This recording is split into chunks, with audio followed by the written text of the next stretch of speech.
Sir जो मेरे पिताजी हैं वो एक्चुअली जॉबलेस है। उनको पैर में प्रॉब्लम है थोड़ा। उनका एक्सीडेंट हुआ था जब मैं 10th क्लास में था। कुछ ऐसा भी था सर फैमिली में कि बीएससी वगैरह कर लो तो ठीक है, लेकिन सर मेरे को यूँ था, कोई कुछ कह लो, मेरे को करना भैया जो मेरे को करना है। 2 दिन बाद मैंने पढ़ाई शुरू कर दी कि एक ही रास्ता आगे बढ़ने का, पढ़ाई करना शुरू कर दी। तो सर उस टाइम नीट में मेरा स्कोर 357 आया। उसी टाइम सर 2021 में यकीन बैच लॉन्च हुआ था फर्स्ट टाइम सर, जिसमें आपने पढ़ाना शुरू किया था। कनेक्ट हो गए इस नीट एग्ज़ाम और कंपटीशन की तरफ कि अब सर इतनी मेहनत कर रहे तो हम भी तो करेंगे। माधव ने कहा एक काम करो तुम नीट भी दे दो। मैंने कहा क्या भाई कैसी बात नहीं कर रहा, मैं नीट दूँ तो दूँ कैसे, यूँ समझा। अब मान लिया अगर मैंने नीट दे भी दिया, गलती से मैंने अच्छा स्कोर कर भी दिया, तो ये मेडिकल सीट छोड़ने की पेनल्टी होगी, मैं वो कहाँ से लाऊंगा। तो सर उसने एक सेंटेंस कहा उस टाइम, संजीव तुम कर्म करो, 720 में 720 लाओ, अलग सर अपने आप तुम्हें 10 लाख रुपए देंगे।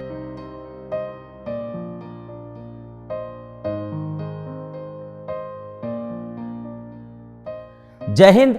मेरा नाम है अलक पांडे और आज मेरे साथ हैं नीट 2023 के एक टॉपर छात्र संजीव कुमार, जो अभी बीएमएमसी में एडमिशन ले चुके हैं। इनकी कहानी बहुत ही प्रेरणादायक है, बहुत ही मोटिवेशनल है और मैं चाहूँगा भारत का हर बच्चा, हर इंसान जो अपने जीवन में एक बड़ा लक्ष्य हासिल करना चाहता है वो इस कहानी को सुने। संजीव आते हैं मुंगेशपुर गांव से, जो कि नॉर्थ वेस्ट दिल्ली में है। Yes sir. और ये फिजिक्स वाला के यकीन बैच से अपनी नीट की तैयारी कर रहे थे और उसी के जरिए हमसे इनके परिचय हुआ। आज ये अपनी कहानी हमसे शेयर करने आए हैं, तो सुनते हैं इनसे इनकी कहानी और हमें उम्मीद है कि आपको ये कहानी बहुत पसंद आएगी। तो संजीव, सबसे पहले बहुत बहुत बहुत बधाई हो। Thank you sir. कैसा लग रहा है अभी? सर काफ़ी अच्छा लग रहा है मेरे को और बहुत ज़्यादा एक्साइटेड हूँ मैं आपसे बात करने के लिए। तो सर बहुत अच्छा लग रहा है मुझे अभी।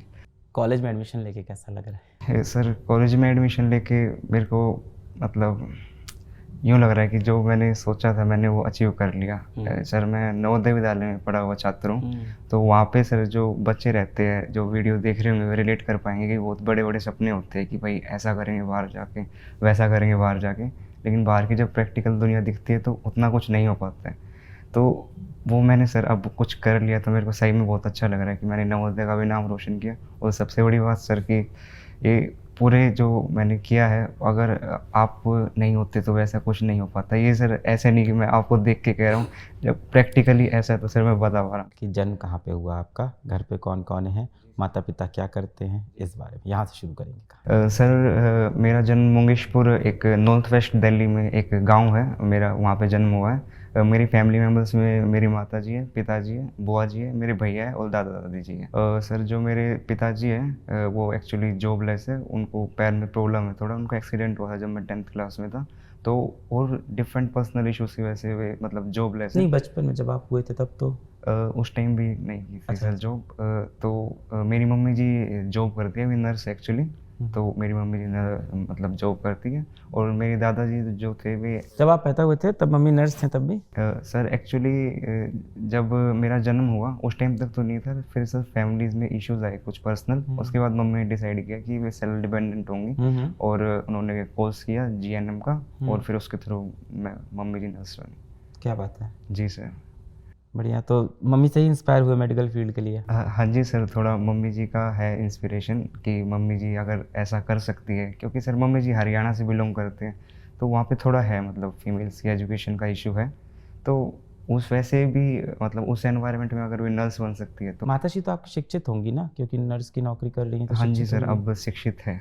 जी सर। तो सर उन्हीं से इंस्पिरेशन। एक सर मेरी जो बहुत बड़ी इंस्पिरेशन है वे मेरे दादाजी एक्चुअली। जो मेरे दादाजी थे वे हेडमास्टर थे अपने समय पे। काफ़ी इज्जत थी गांव में, सभी लोग जानते थे। ये मुंगेशपुर गांव में हो रहा है मुंगेशपुर सर? गांव में। जी सर। तो दादाजी से आपको बड़ा प्रेम था, बड़े इंस्पायर्ड हो। दादाजी हेडमास्टर है? हाँ, दादाजी हेडमास्टर थे सर एक्चुअली। तो काफ़ी इज्जत थी उनकी गांव में। तो उसके बाद सर जो मेरे पिताजी है वो कुछ इश्यूज़ की वजह से नहीं कर पाए लाइफ में ज़्यादा कुछ। तो सर दोबारा सम डाउन हो चुके थे, रियलिटी ऐसे। तो वो चीज़ थी कि अब कुछ करके दिखाना, दोबारा वही इज्जत जो थी दादाजी की वो ऊपर लेके आनी है। तो ये तो था सर। तो ये भी एक बहुत बड़ा रीज़न था कि हाँ कि दादाजी सर उठा के कहीं पे चल पावा अगर मैं कुछ कर पाया, तो ये एक बहुत बड़ा तो रीज़न घर पे था। कौन कौन? आप, मम्मी, पिताजी? पिताजी, दादी जी और एक मेरी बुआ जी है सर। बुआ जी ने भी काफ़ी हेल्प की मेरी पढ़ाई के टाइम पे। एग्ज़ाम के टाइम पे कोई प्रॉब्लम हो, जैसे मेरे को सर्वाइकल की प्रॉब्लम थी सर। मतलब मैं 10 से 12 घंटे जब स्टडिंग हाउस हो गया था तो मेरे को ये सर्वाइकल स्पॉन्डिलोलिटिस डेवलप्ड हो गया। एग्ज़ाम से 1 महीने पहले की बात है, जब मेरा सेकंड अटेम्प्ट था। तो सर उस टाइम बुआ जी यहाँ पे मतलब मालिश वगैरह करती थी, थोड़ा कहती थी कि कुछ नहीं, तू एग्ज़ाम दे देगा, सब ठीक हो जाएगा। और आप अकेले बैठे हो घर पे? एक सर मेरे भैया जी है, वे भी एक लैब टेक्नीशियन का कोर्स कर रहे हैं अभी, उनका लास्ट ईयर चल रहा है इंटर्नशिप का। जी सर। तो आप लोग सेम स्कूल जाते थे बचपन में? सर एक्चुअली भैया जी एक मैरीगोल्ड पब्लिक स्कूल में जाते थे। मेरा 6th में नवोदय में एडमिशन हो गया था, तो मैं नवोदय में पढ़ाई की सर, 7 साल जो मेरे रहे वहीं पे मैंने पढ़ाई की। और एक्चुअली सर जो लाइफ में कुछ करने का जो मोटिवेशन आया, एक नवोदय का बहुत बड़ा रोल रहा है सर मेरी लाइफ में।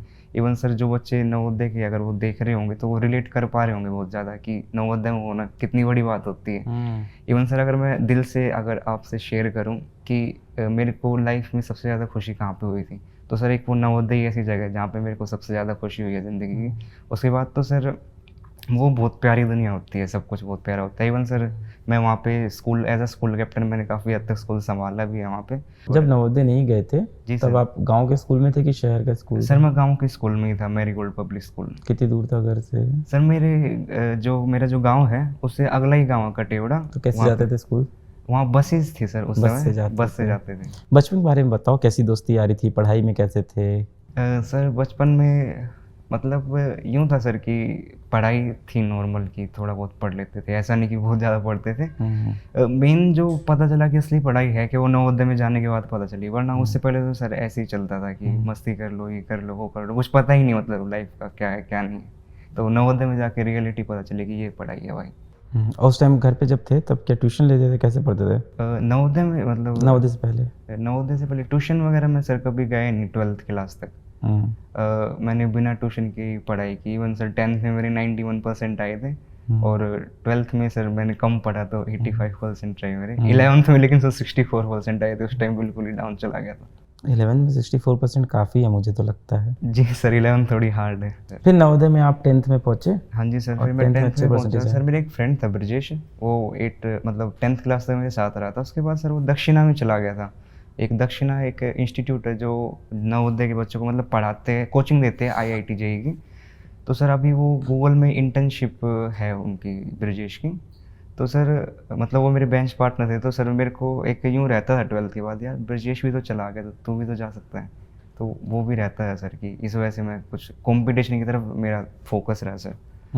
जी सर। इवन कुछ ऐसा भी था सर फैमिली में कि BSc वगैरह कर लो तो ठीक है, लेकिन सर मेरे को यूँ था, कोई कुछ कह लो, मेरे को करना वही है जो मेरे को करना है।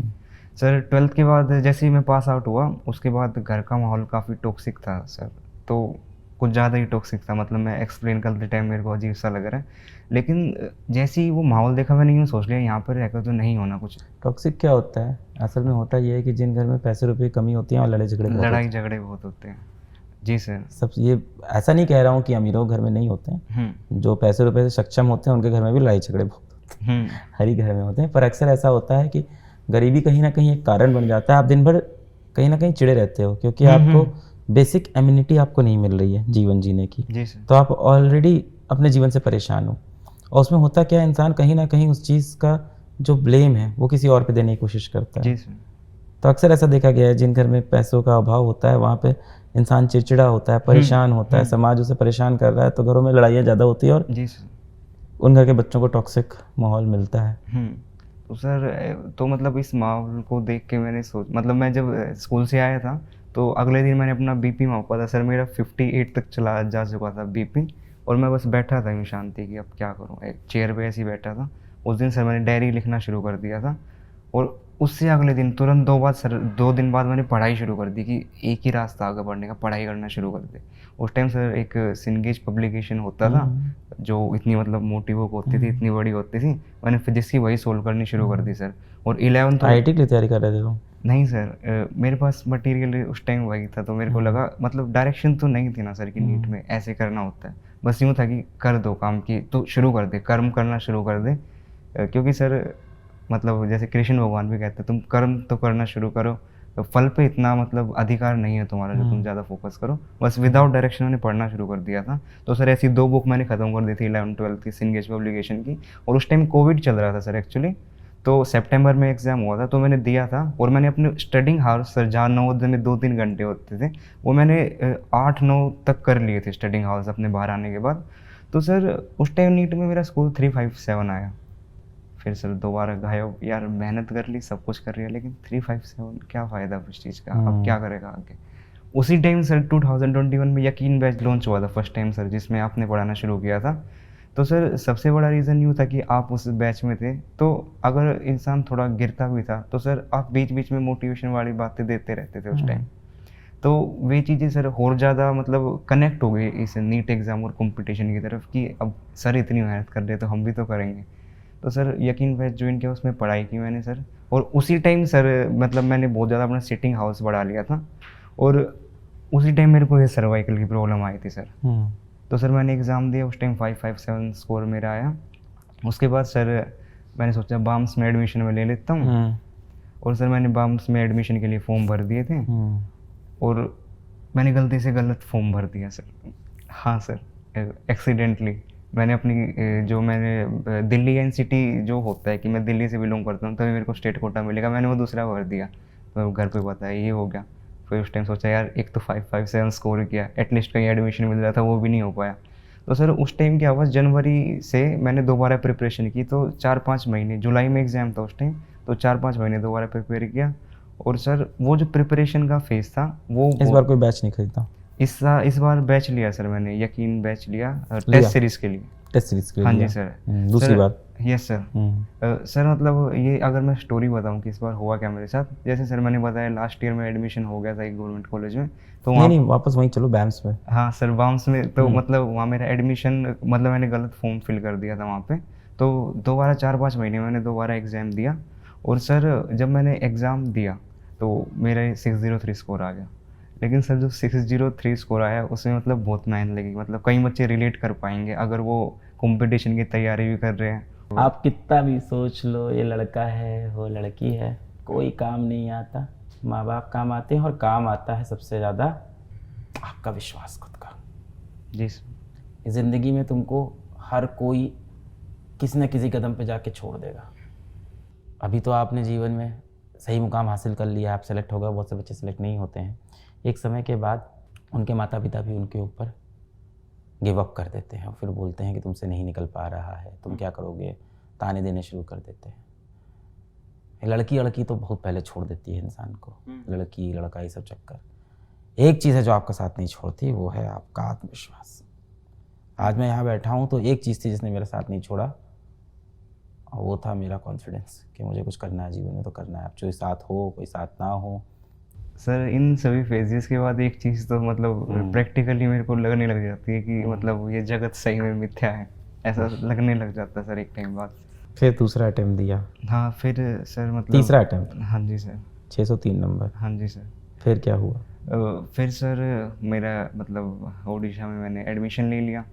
वहाँ पे सर हेल्थ इश्यूज रहे, और उड़ीसा में एडमिशन लिया? उड़ीसा में क्यों ले लिया? सर क्योंकि छोड़ नहीं सकते ना, एक MBBS सीट मिलना बहुत बड़ी, मेरे लिए सर बहुत बड़ी बात। क्या था ये, सरकारी कॉलेज था ये? हाँ जी सर। और उस टाइम सर गांव में से मेरा ही एक एडमिशन हुआ था, किसी का हुआ भी नहीं था। सरकारी कॉलेज से MBBS करने चले गए उड़ीसा? तो सर उड़ीसा में हेल्थ इश्यूज रहे और काफ़ी प्रॉब्लम्स रही। जो मेरा एक फ्रेंड है कुमार माधव, उसको सारी चीज़ों का पता था। लेकिन सर ऐसा नहीं कि वहाँ पे मैंने हार मान ली, कि ऐसा भी नहीं सोचा कि ये कॉलेज में छोड़ दूँ। उस टाइम सर जब 9 से 5 क्लास हो जाती थी तो सर मैं अकेला तुरंत क्लास के बाद 2nd फ्लोर पे जाता था बिल्डिंग के, और लेक्चर्स रिकॉर्ड करता था और मैं यूट्यूब पे अपलोड करता था उस टाइम। हालांकि सर मैं मेहनत तो कर रहा था अपनी तरफ से, लेकिन अगर पब्लिक का रिस्पॉन्स नहीं आ रहा था बहुत ज़्यादा वो बात अलग है, लेकिन मैं अपने एंड पे पूरी मेहनत कर रहा था। उसी टाइम सर जैसे माधव तो सब कुछ देख ही रहा था, इवन वो हेल्प भी करता था इन चीज़ों में मेरी काफ़ी, क्योंकि सर जैसे मेरे पास iPad वगैरह नहीं था तो वो तो उसी का था, तो उसी का मैं यूज़ करता था। तो उसने कहा संजीव मूवमेंट से सर क्वेश्चन सोल्व, जैसे वो नीट की तैयारी कर रहा था शुरुआत से ही, तो मतलब वो पर्सनल था इन चीज़ों में काफ़ी, जैसे नहीं पता था किसी को कि वो कर रहा है नीट की तैयारी, तो मेरे से वो कई बार क्वेश्चन पूछता था तो मैं तुरंत जवाब दे देता था। और वो कहता था भाई जवाब कैसे दे रहे हो, इतना कुछ तुम्हें याद कैसे, यूँ बताओ। मैंने कहा पता नहीं यार, अब याद है थोड़ा बहुत। तो सर उसने कहा कि तुम एक काम करो, तुम JEE मेंस दे दो, अब की बार हो रखा है, तुम छोड़ो ये लेक्चर वगैरह, तुम ऐसी JEE मेंस दे दो और यूट्यूब पे डालना कि तुमने JEE मेंस क्रैक कर दिया, ऐसा एक कंटेंट कुछ डालना। तो सर ऐसे बात हुई, मैं चल ठीक है भाई कह रहा है तो मैं दे ही देता हूँ, अब कुछ और नहीं हो रहा है। तो उसके बाद सर मैंने माधव ने कहा एक काम करो तुम नीट भी दे दो। मैंने कहा क्या भाई कैसी बातें कर रहा है, मैं नीट दूँ तो दूँ कैसे, यूँ समझा। अब मान लिया अगर मैंने नीट दे भी दिया, गलती से मैंने अच्छा स्कोर कर भी दिया, तो ये मेडिकल सीट छोड़ने की पेनल्टी होगी, मैं वो कहाँ से लाऊंगा। तो सर उसने एक सेंटेंस कहा उस टाइम, संजीव तुम कर्म करो, 720 में 720 लाओ, अलग सर अपने आप तुम्हें 10 लाख रुपए देंगे। तो सर मैं मतलब उस टाइम वो इम्पॉसिबल लगा मेरे को, लेकिन सर मैं मोटिवेट हो गया उस समय काफ़ी ज़्यादा। पर तुम्हारे लिए काम कर गया? मेरे लिए काम कर गया सर वो। इवन सर मेरी मेहनत तो है एक जगह, लेकिन अगर वो उस स्टेज पे नहीं कहता कि तुम ऐसा करो तो वो कुछ भी नहीं हो पाता जो अब की बार मिरेकल हुए मेरे साथ। एक्चुअली सर मैंने बताया था कि ये जो मेरी पढ़ाई है अब की बार वो 35 दिन ही पढ़ाई की है मैंने, मतलब रिवाइज़ किया है 35 डेज़ के लिए। तो उसमें भी सर काफ़ी सारी प्रॉब्लम्स आई, मतलब इतनी सारी प्रॉब्लम्स जो मैं एक्सपेक्ट नहीं कर सकता था। सर जैसे मैं आपको बताऊँ, लगभग 50 दिन पहले ही फैसला था नीट देने का। तो सर एक्चुअली मैं अगर डेट बताऊँ तो लगभग 15 मार्च के आसपास मैंने यूँ सोच लिया था कि एग्ज़ाम देना है, अब तूने कंपटीशन में घुसना है, बेशक तेरे सर पे कितना मेंटल प्रेशर हो। क्योंकि सर एक प्रेशर आता है कि दोबारा कोई एग्ज़ाम दे रहा, 20 लाख लोगों के बीच में बैठेगा। तो सोच लिया मैं सब कुछ गंवाने के लिए तैयार हूँ, मैं दूंगा नहीं। तो वो एम सर अपना समझ लिया मैंने कि अब है मेरा, कुछ भी करेगा करूँगा। फिर लास्ट में चाहे कुछ छोड़ दे कि तूने फर्स्ट ईयर की पढ़ाई नहीं की, या फिर लोग ताने मारेंगे कि और तेज बन ले, एग्ज़ाम देगा। तो वो सारी चीज़ें। क्यों कर रहे थे नीट की तैयारी? सरकारी मेडिकल कॉलेज मिल चुका है। सर एक्चुअली मेरे को वहाँ पे काफ़ी हेल्थ इश्यूज़ थे। इवन सर मैं आपको बताऊँ, लगभग 27 दिन पहले नीट के उस टाइम भी सर मैं हॉस्पिटल में ही एडमिट था, मेरे को यूटीआई हो गया था वहाँ पे। तो सर अभी मतलब कुमार माधव कौन है तुम्हारे जीवन के? श्री कृष्ण है कि सुदामा है? सर मैंने एक बार उनसे कहा था कि माधव देखो, तुम्हें मेरी ज़िंदगी का कृष्ण बनना है, अब तुम कैसे भी करके बनो। और सर वो जाने अनजाने में वो रियलिटी में बन भी गया। आप सुदामा हो? हाँ जी सर। जी सर। अभी तो आप सफल हो गए, आप कृष्ण बन गए। जी सर। सर उसने भी एग्जाम दिया, उसका 655 स्कोर आया अब की बार। अरे वाह, बेहतरीन। और यकीन वैसे ही कि उसने भी तैयारी। वो कहाँ जा रहे हैं? वो पीएमसीएच पटना के लिए तैयार मतलब कोशिश कर रहे हैं। क्या बात है। जी सर। तो हम दोनों ने ये फैसला लिया और हम दोनों ही सक्सेसफुल भी हुए सर। क्या बात है, बहुत बेहतरीन। उस टाइम जब सोच रहे थे इम्पॉसिबल लग रहा था बहुत ज़्यादा कि क्या ही कर रहे हैं, ऐसा कौन करता भाई, मतलब कैसे। लेकिन सर अब किया तो सर हो गया। इवन अब आज आपके सब दोस्त बनना चाहेंगे आज के समय पे। हाँ सर। और उस समय सिर्फ कुमार माधव बनना चाह रहे थे। उस टाइम सर कुमार माधव। यही होता है, लोग ये बहुत बोलते हैं कि इस व्यक्ति ने मुझसे दोस्ती नहीं निभाई, आज मेरे कोई काम नहीं आया। जी सर। आप कितने लोग के काम आए उनके बुरे वक्त में? जी सर। आप बुरे वक्त में अपने दोस्तों के काम आ रहे थे, आप बुरे वक्त में उसके तरफ हाथ बढ़ा रहे थे, क्योंकि सफल होने के बाद तो हर कोई आ जाता है, हर कोई बोलेगा कि संजीव मेरा दोस्त है, संजीव मेरा सबसे जिगरी यार है। जी सर। एक बार आप नाम कमा लो तो हर कोई उस नाम में से अपना हिस्सा मांगने चला आता है। पर आप जब नाम बना रहे होते हो उस समय आपके साथ कौन मेहनत कर रहा है, वही असली दोस्त होता है। जी सर, बिल्कुल। लेकिन सर स्कोर लाने के बाद जो सबसे बड़ी जो चीज़ थी कि मैं वो कॉलेज छोड़ के मैं इस कॉलेज में आ जाऊँ, वो पॉसिबल ही आपकी वजह से हो पाई सर। कुमार माधव की वजह से? सर कुमार माधव ने तो बताया, लेकिन सर अब मैं कितना ही कह रहा हूँ, लेकिन अगर मेरे पास फाइनेंस नहीं होता तो मैं कैसे देता।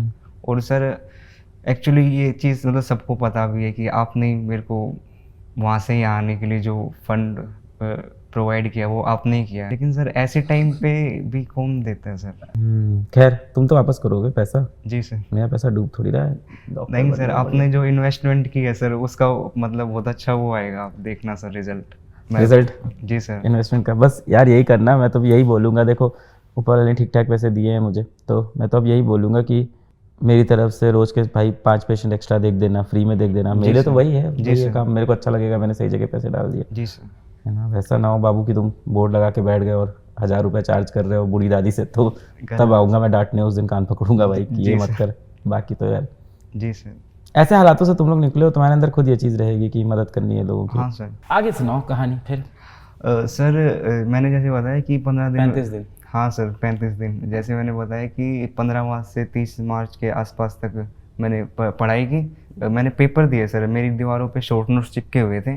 टाइम इतना नहीं था कि मैं वीडियो लेक्चर्स ले लूँ, तो मैंने शॉर्ट नोट्स कुछ बना रखे थे, तो उनसे पढ़ाई की, टेस्ट दिया, पढ़ाई की। इस बार बैच नहीं खरीदा? बैच खरीदा सर। फिर लिया? अब क्या लिया सर? इस बार कौन सा बैच लिया? सर एक यकीन बैच था, एक यकीनी बैच था। मेरे को यूँ नहीं है, 2.2 तो नहीं था, लेकिन एक यकीन बैच था, मेरे को यूँ पता है। तो सर मैंने वो लिया था। पढ़ाई नहीं की बैच से, तुम्हें पता नहीं बैच के बारे में? सर मतलब बहुत ज़्यादा पढ़ाई नहीं की, समझ लेकिन नहीं 35 दिन में क्या करूं? हाँ बस यूँ होता था कि मैं खोलता था, नोट्स देख लेता था और उसमें जाके टेस्ट दे देता था। तो सर मैं मतलब नोट्स पढ़े टेस्ट दिया, नोट्स पढ़े टेस्ट दिया। उसके बाद सर मैंने बताया मेरे को धक्का लग गया, एक से 15 अप्रैल तक मैं यूटीआई के कारण या तो हॉस्पिटल में एडमिट था या फिर मैं बीमार था। उस टाइम मतलब दिमाग में ऐसा नहीं था कि मैं ईश्वर से ऐसा कह रहा था कि भगवान जी प्लीज़ मेरे को ठीक कर दो, मेरा नीट क्रैक करा दो, कुछ भी करके। मैं उस टाइम भी यूँ ही सोच रहा था कि ईश्वर ने अगर कुछ मेरे साथ ऐसा किया है तो वो इस वजह से किया कि जिससे मैं कुछ सीख पाऊँ। मतलब यूँ मैंने भीख नहीं मांगी भगवान जी से कि भगवान जी ऐसा कर देना, वैसा कर देना। और सर मैं मतलब मैं एक्सप्लेन नहीं कर पाऊँगा कि उस टाइम मैं कितनी ज़्यादा सीवियर कंडीशन में था उस टाइम जब हॉस्पिटल में एडमिट था। सर मैं एक फ़ोटो दिखाना चाहता हूँ आपको। जब मैं ये भेज देना, हम लोग वीडियो में दिखा देंगे। जी सर, एक ऐसा हो रखा था अरे हॉस्पिटल। बाप रे। तो सर मैं जैसे ही वहाँ से फ्री हुआ तो मैंने जैसे ही मैं 15 अप्रैल को घर पे आया, मैं थोड़ा ठीक हो रखा था सर। तो मैंने सोच लिया कि भाई कोई नहीं, सारा टाइम निकल गया, कोई बात नहीं, नहीं होना करेक्ट, चल समझ में आता है, कम से कम मेहनत कर, जितना हो उसको उतनी मेहनत कर। उस टाइम सर मैं मतलब ऐसे स्टेट पे चला गया, जैसे मैंने पढ़ लिया, जब मैंने पढ़ना बंद कर दिया उसके बाद भी अगर मैं लेट भी रहा हूँ तो मेरे दिमाग में भी केमिकल रिएक्शन या एनसीईआरटी का पेज आ रहा है, जो मैंने पढ़ा वो रिवाइज कर रहा हूँ, जिससे कि मैं प्रेजेंटली तो पढ़ ही रखा है। क्योंकि 12th का मैंने नहीं पढ़ा था सर, 12th का बहुत सारा पोर्शन रह रखा था, कैसा तो सर पूरा ही रह रखा था, तो वो चलता रहता था। और सर अब की बार जो सबसे बड़ी बात हुई, मैंने बायोलॉजी का एक भी MCQ या फिर PYQ सोल्व नहीं किया। मैंने फ़ोन पे, मेरा एक फ्रेंड है अजय, उसके साथ रिवाइज किए बायोलॉजी 11th 12th की, क्योंकि मेरे दिमाग में थे वे पेजेस कि हाँ यहाँ पे ये है, यहाँ पे ये है, उसको मैं पढ़ा भी देता था और सर मेरी भी रिवीजन हो जाती थी। और सर इस कारण मैं आपकी बात 350 स्कोर भी आया, 2 सिली मिस्टेक्स होगी तो 10 नंबर कट हो गए। तो सर मतलब ये चीज़ें रही। फिर उसके बाद सर मैं कर रहा था कॉन्स्टेंटली पढ़ाई। फिर 28-29 तारीख की बात है अप्रैल में, मेरे दोबारा फीवर होने लग गया सर। मैं सोचने लग गया भाई देख अभी यूटीआई नहीं होना चाहिए, कभी वो दोबारा उभर के नहीं आएगा, क्योंकि सर डर तो रहता ही है कि अगर दोबारा अभी उभर का आ गया, जब एग्ज़ाम में 9 दिन के आसपास बाकी, तो मैं कैसे एग्ज़ाम दे लूँगा। तो सर उस टाइम मैं डॉक्टर के पास गया तो उनको मैंने बताया, तो उन्होंने कहा कि तुम्हें कोविड के सिम्टम्स हैं। अब मैं और ज़्यादा घबरा गया सर कि ये क्या हो गया। तो सर उस टाइम मैं थोड़ा आइसोलेट रहना मैंने शुरू कर दिया। मेरी बॉडी के अंदर जी रिएक्टिव प्रोटीन भी ज़्यादा हो गया था उस समय, तो मैं आइसोलेट रहने लग गया कि कभी मेरे हो रखो, कभी फैमिली में ना फैल जाओ। और ये सर उस टाइम हुआ जिस टाइम सबसे ज़्यादा इमोशनल सपोर्ट की ज़रूरत होती है, कि अलग रहना पड़ा। तो सर फिर मैंने सोच दिया चल कोई नहीं संजीव, ज़िंदगी का एक गलत फैसला लिया तूने दोबारा नीट देने का, भूल जा, कोई बात नहीं, सबके साथ होता है, तेरे साथ भी होता है, एक अनसक्सेस मिल गई, क्या हो गया। तो सर सोचा कि एग्ज़ाम देने जाऊंगा तो एक बोर्ड साथ में लेके जाऊंगा मैं, जिससे कि मैं ऐसे मतलब मेरी गर्दन ऊपर रहे और मैं ऐसे करके एग्ज़ाम दे लूँ, क्योंकि लास्ट ईयर मैंने ऐसे ही दिया था सर बोर्ड के थ्रू। तो मैं जब गया उन्होंने कहा कि हाँ ठीक है तुम ले लेना बोर्ड, कोई प्रॉब्लम नहीं है। लेकिन जब एग्ज़ाम देने में बैठा उन्होंने बोर्ड नहीं दिया, लेकिन भगवान की दया से मेरे को सबसे कॉर्नर वाली सीट मिल रखी थी। तो सर मैं मतलब ऐसे करके पढ़ मतलब बैठ रहा था, क्योंकि मेरे को पीछे सपोर्ट मिल रहा था। तो सर मैंने एग्ज़ाम दिया, हालांकि बीच में इन्विजिलेटर कह रहे थे कि ऐसे क्यों बैठे हो, ऐसा क्यों कर रहे हो, लेकिन सर मैंने एग्ज़ाम दे दिया। और पेन तो था सर, लेकिन दिया मैंने एग्ज़ाम। और उसके बाद सर जब मैं वापस आया तो मैंने यूँ सोचा नहीं था कि इतना अच्छा स्कोर मैं कर दूँ। सर रिजल्ट आया 654 आउट ऑफ 720। मैं सर खुश हो गया। सबसे पहले थैंक यू मैंने माधव को होगा कि माधव अगर तुम उस पॉइंट पे नहीं कहते ऐसा कि तुम कुछ करो तो मैं आज यहाँ नहीं होता। और सर एक जो मतलब आपके दिमाग में इमेज थी, मतलब घर वाले कह रहे थे कहाँ से लाएगा तो इतने पैसे कहाँ से लाएगा, मेरे दिमाग में यूँ था कि मैं कुछ ना कुछ, अगर कुछ भी नहीं होना लास्ट में अलग सर से एटलीस्ट कहूँगा, वो सर मतलब देखेंगे कि तुम्हें ये कैसे भरोसा था कि बात मुझ तक पहुँच जाएगी? सर बहुत मुश्किल है। हाँ जी सर, मैंने सोचा था कि मैं किसी विद्यापीठ के सेंटर पे जाऊंगा और मैं थोड़ा बात करने की कोशिश करूँगा, सर तक आवाज़ पहुँच जाएगी। मैंने ऐसा मतलब सोच रखा था कि ऐसा हो सकता है, लेकिन नहीं भी होता तो सर मैं मतलब मेंटली मैंने सोच लिया था कोई नहीं, मैं तैयार हूँ जैसी भी लाइफ। बहुत अच्छा, बहुत बढ़िया बात कही आपने, बहुत बढ़िया। संजीव से बात करके हमें बड़ी मज़ा आई और काफ़ी कुछ सीखने को भी मिला। उम्मीद है आपको वीडियो अच्छी लगी होगी। फिर मिलेंगे। जय हिंद।